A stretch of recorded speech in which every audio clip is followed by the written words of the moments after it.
Le divin, une quête de l'absolu I. Qui est-il? La question de la personnification. La première grande fracture dans la conception du divin réside dans sa nature. Est-il une entité personnelle ou une force impersonnelle? Le divin personnel, théisme, c'est la vision la plus répandue dans les religions abrahamiques, judaïsme, christianisme, islam et bien d'autres. Le divin est un être suprême, doté de conscience, de volonté, d'intelligence et d'émotion. Il est un Dieu qui crée, qui agit dans l'histoire, qui écoute les prières, qui juge et qui sauve. Il porte des noms, Dieu doit Allah, Dieu le Père, et possède des attributs définis, omniscience, omnipotence, omniprésence, bonté parfaite. Le divin impersonnel.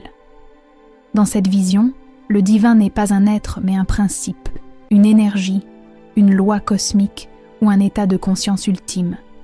C'est le Brahman de l'hindouisme, la réalité ultime, sans forme ni attribut, le Tao du taoïsme, la voie, le flux naturel de l'univers, ou le nirvana du bouddhisme, l'extinction des désirs et la libération finale. Ici, on ne prie pas le divin, on cherche à s'y harmoniser ou à s'y fondre. 2. Qu'est-ce que c'est? Son essence et ses caractéristiques. Malgré la diversité des approches, certaines caractéristiques reviennent comme des constantes dans la tentative de cerner l'essence du divin. 1. L'absoluté et la transcendance. Le divin est absolu, inconditionné et parfait. Il existe par lui-même, ACT, et ne dépend de rien d'autre.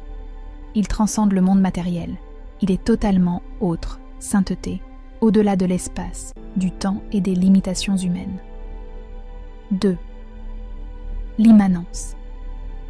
Paradoxalement, bien que transcendant, le divin est souvent perçu comme étant également immanent, c'est-à-dire présent et agissant dans le monde. Il est la force vitale qui anime toute chose, la conscience derrière l'ordre de la nature, plus proche de moi que moi-même, disait Augustin, un saint catholique. Cette immanence permet une relation personnelle avec le divin. 3. L'incognoscibilité radicale et la révélation. L'essence véritable du divin est considérée comme inaccessible à la raison humaine finie. L'esprit humain ne peut le concevoir pleinement. C'est pourquoi le divin se révèle progressivement à l'humanité, dit-on à travers des prophètes, des textes sacrés, des manifestations, théophanies, ou directement dans le cœur des mystiques. 4. La création et la source. Le divin est presque universellement perçu comme la cause première, l'origine de tout ce qui existe. L'univers n'est pas le fruit du hasard, mais émane d'une volonté, d'une parole ou d'une overflow de sa plénitude, émanationnisme. 3. D'où vient-il? L'origine de l'idée. L'émergence du concept de divin dans la conscience humaine est un sujet de débat entre théologiens, philosophes et anthropologues. La révélation divine. Pour les croyants, l'idée du divin ne vient pas de l'homme, mais de Dieu lui-même.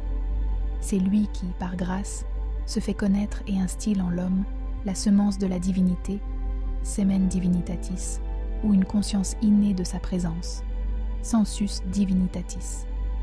Une construction humaine, projection.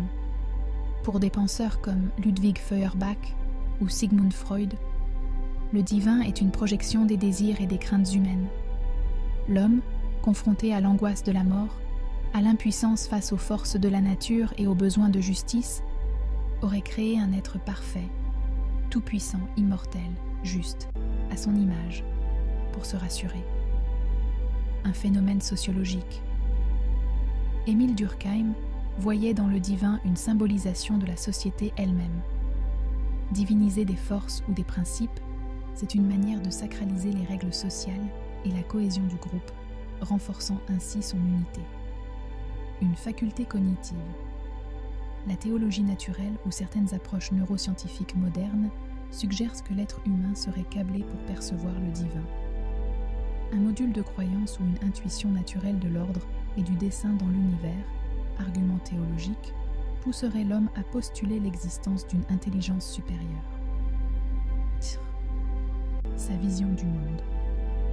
La conception que l'on a du divin façonne radicalement notre vision du monde. Vision théiste. Le monde est une création bonne et ordonnée, mais blessée par le péché. L'histoire a un sens, un début, la Genèse, et une fin, l'eschatologie, le jugement dernier, la rédemption. La vie humaine a un but, connaître, aimer et servir Dieu pour participer à sa vie éternelle.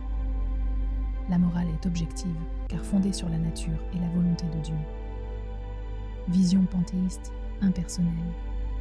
Le monde n'est pas créé, mais est une émanation ou une manifestation du divin. La nature est sacrée. Le but de la vie est de prendre conscience de notre unité fondamentale avec le tout, de dissoudre l'ego qui nous en sépare, maya, illusion, pour atteindre la libération, moksha. Le bien et le mal sont souvent perçus comme des dualités relatives à dépasser. Vision déiste. Le divin est un grand horloger qui a créé un univers régi par des lois parfaites, mais qui n'intervient plus ensuite. Le monde fonctionne de manière autonome et mécanique. La raison humaine est l'outil premier pour comprendre le monde et vivre une vie morale. Vision. Athée. L'absence de divin conduit à une vision où le monde est le produit de processus matériels et contingents. L'humanité est seule et libre de donner elle-même un sens à son existence, à travers des projets éthiques et politiques, dans un univers silencieux. Vision animiste et traditionnaliste. La vision animiste et traditionnaliste du divin offre une perspective radicalement différente des grands systèmes théistes, comme le christianisme ou l'islam. Elle ne se base pas sur des textes sacrés uniques ou des dogmes fixes, mais sur une expérience vécue du monde, transmise oralement à travers les générations.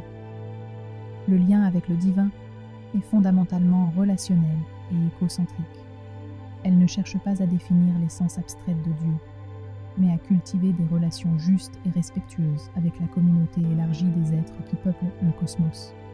En cela, elle offre une perspective profondément actuelle à l'heure des crises écologiques. Elle rappelle que l'on ne protège vraiment que ce que l'on considère comme sacré et vivant, et que le bien-être humain est inextricablement lié à la santé de l'ensemble du réseau du vivant, visible et invisible. Ce que nous pouvons retenir est que le divin reste une énigme ouverte, qu'il soit envisagé comme un père aimant, une énergie cosmique, un principe logique ou une illusion collective. Il représente la quête la plus fondamentale de l'humanité. Trouver une réponse à la question de nos origines, de notre place dans l'univers et de notre destinée ultime. Il est le miroir dans lequel l'homme projette ses plus grandes peurs, mais aussi ses plus grands idéaux de perfection, d'amour absolu et de vérité éternelle. En définitive, parler du divin, c'est peut-être moins parler d'un être lointain que de la part la plus profonde et la plus aspirante de la condition humaine elle-même. L'ignorance est un choix personnel, une analyse de Imhotep Ra.